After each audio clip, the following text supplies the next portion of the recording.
All right, what do you got? So when I try and do this,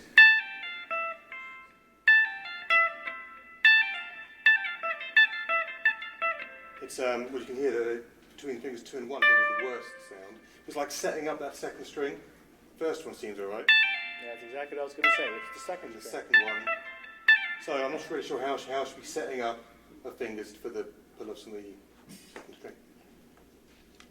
Like whether it should be like all fingers down, then. Oh, hell no. No. Definitely don't want all fingers down. Okay? Because if you do all fingers down, the first 3 notes are good, and then now you're moving 3 fingers. No, don't do that. I want you to analyze something. You correctly perceived that the first string was better than the second string. Okay? So now we want to determine why. Is there something special about the first string because it's closer to your hand and the second string is farther away? So your fingers are in a different position in relation.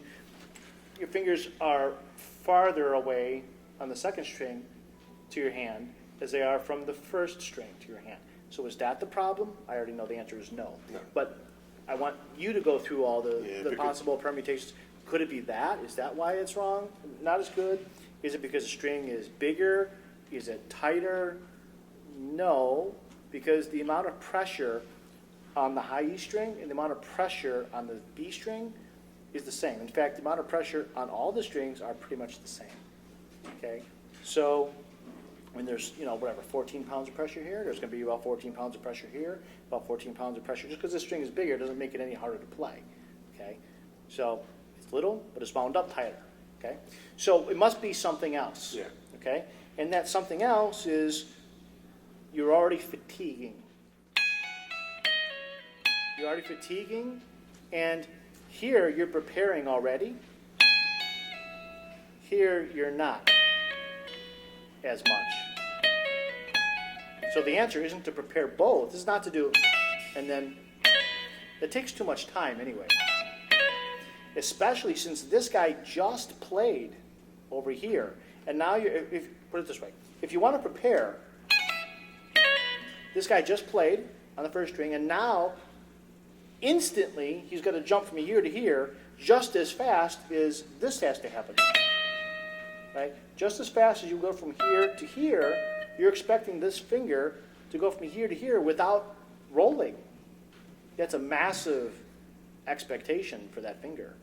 Okay? You're expecting way too much. Your expectations for that finger are totally unrealistic. Okay? And I don't care how good you are, that's freaking hard. Okay? So even when I'm here, I don't start off this way, all fingers down. I would start off this way.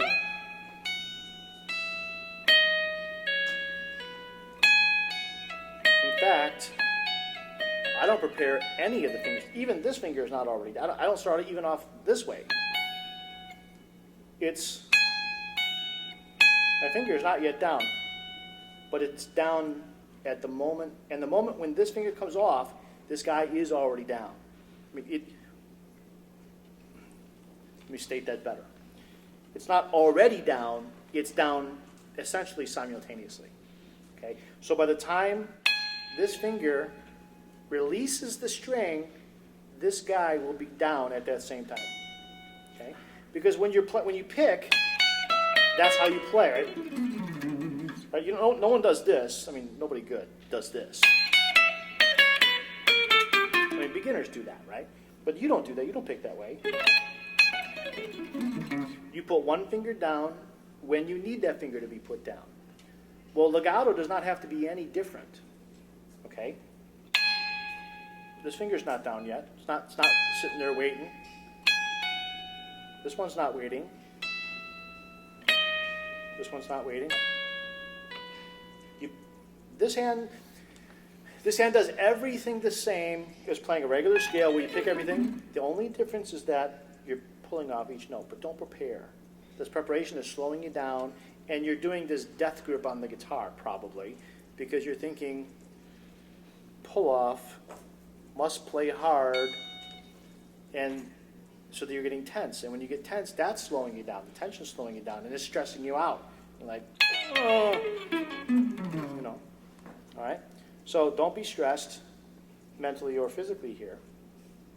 Just relax and know that it doesn't matter how hard you grip the guitar, that doesn't help the pull-off sound any better or any louder, and it's certainly not going to be any faster.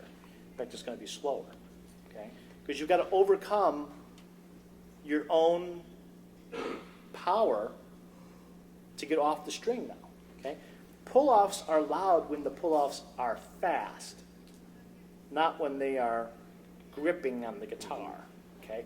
This will not make them loud, okay? Because I can see you were gripping pretty hard, and the pull-offs weren't that loud, okay? Now, when I say pull-offs fast, I don't mean you have to do this. I don't mean that. I mean, at the moment when we're ready to pull off,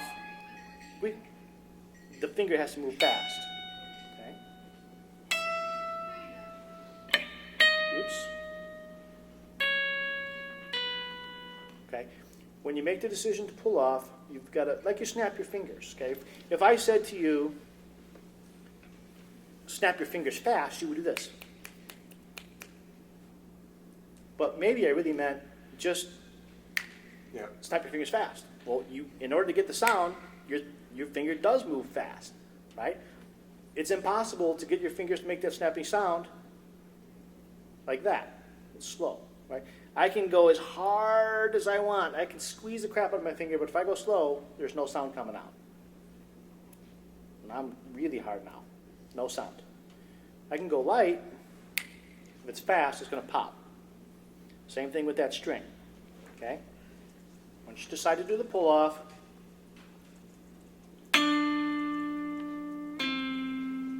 the motion is fast, okay? I'm just emphasizing that point because I've taught so many people over the years, and I say, do it fast, and they think I mean that. Okay? So let's just take this, right here, 3rd string, 7th fret, to the, okay, that's fine. Yeah, once you decide to snap, just like snapping your finger, just snap it right off without bending the string. It's not about power,